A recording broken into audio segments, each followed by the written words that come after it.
तो आज हम श्रीमद् भगवद गीता पर बात करेंगे, लेकिन एक बहुत ही खास नज़रिए से। हमारे पास स्रोत है अशोक कौशिक जी द्वारा संपादित गीता भूमिया की भूमिका, और आज हमारा मकसद है इसी भूमिका के चश्मे से गीता के दो बहुत ही गहरे विचारों को समझना, समता और गति। चलिए इसमें जरा गहराई से उतरते हैं। बिल्कुल। और देखिए, ये भूमिका शुरू होते ही एक दिलचस्प बात सामने रखती है। हम सब जानते हैं कि गीता महाभारत के भीष्म पर्व का हिस्सा है। हाँ। स्रोत कहता है कि इसे सर्वशास्त्रमयी कहा गया है, मतलब सभी शास्त्रों का सार। पर साथ ही ये भी साफ किया गया है कि ये श्रुति ग्रंथ नहीं है। अच्छा, तो इसका मतलब ये हुआ कि इसे वेदों की तरह सीधे तौर पर ईश्वरीय वाणी नहीं माना गया है। एकदम सही। और यहीं से लेखक एक बहुत बड़ी धारणा को तोड़ते हैं। अक्सर क्या होता है, लोग गीता को भक्ति, ज्ञान या कर्म, इन तीन अलग अलग रास्तों की तरह देखते हैं। हाँ, कि कोई ज्ञान मार्ग पर है, कोई कर्म मार्ग पर। जी। पर इस भूमिका का तर्क है कि ये तीनों रास्ते असल में अलग हैं ही नहीं। गीता के हर अध्याय में ये तीनों धागे एक साथ बुने हुए हैं, कोई भी एक दूसरे से कम या ज्यादा नहीं है। भक्ति, ज्ञान और कर्म का ये संगम, ये एक बहुत ही गहरे सिद्धांत की तरफ ले जाता है जिस पर भूमिका खास तौर से जोर देती है, और वो है समता। हाँ, समता यानी बराबरी। और ये कोई साधारण सामाजिक बराबरी की बात नहीं है। अच्छा। भूमिका इस विचार को उसके चरम पर ले जाती है।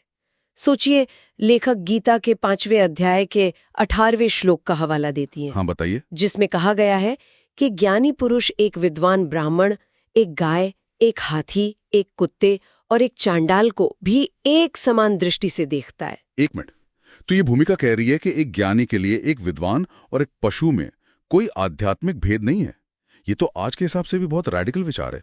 ये सिर्फ सोशल इक्वालिटी का नारा नहीं है, ये एक आध्यात्मिक सच्चाई है कि सभी जीवों में एक ही परम तत्व है। लेखक का मानना है कि अगर गीता को इस समता के नजरिए से समझा जाए तो ये सिर्फ एक धार्मिक ग्रंथ नहीं रह जाती, ये विश्व कल्याण का एक खाका बन जाती है। ये बात तो सोचने पर मजबूर करती है।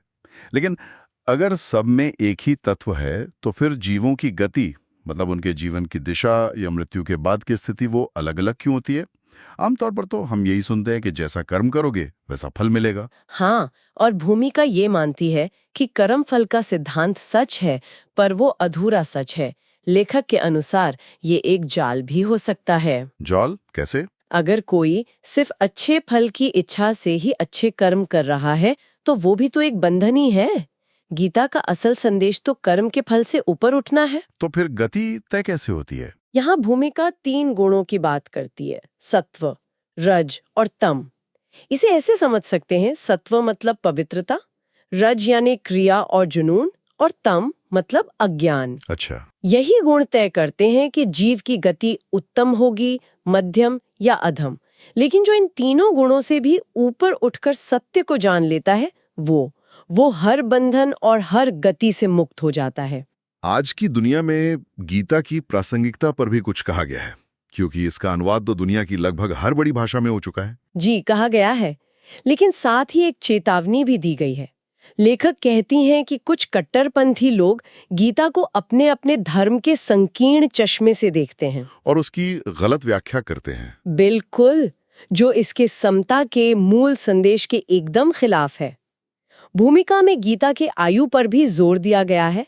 इसे कम से कम 5,500 वर्ष पुराना बताया गया है, न कि 2,500 वर्ष जैसा कुछ लोग मानते हैं। शायद इसके पीछे का तर्क यही है कि इसका संदेश सनातन है, किसी एक काल का नहीं।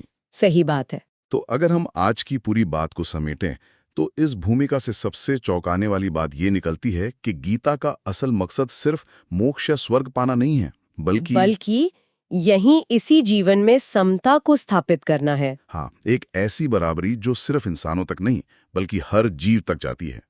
और ये समझ कर्मफल के साधारण विचार से कहीं ज्यादा गहरी है। बिल्कुल, ये व्यक्ति को कर्म करने के लिए तो कहती है, पर उसके फल के बोझ से आजाद कर देती है। और अंत में एक विचार छोड़ जाते हैं। भूमिका में लेखक कहते हैं कि आज का इंसान गीता की शरण में जाना तो चाहता है, लेकिन जा पाएगा या नहीं ये भी उसके कर्मों की गति पर ही निर्भर करता है। तो यहाँ एक बड़ा सवाल उठता है, क्या ज्ञान की खोज अपने आप में हमारे पिछले कर्मों का ही नतीजा है, या फिर ये एक स्वतंत्र चुनाव है जिसे कोई भी किसी भी पल कर सकता है?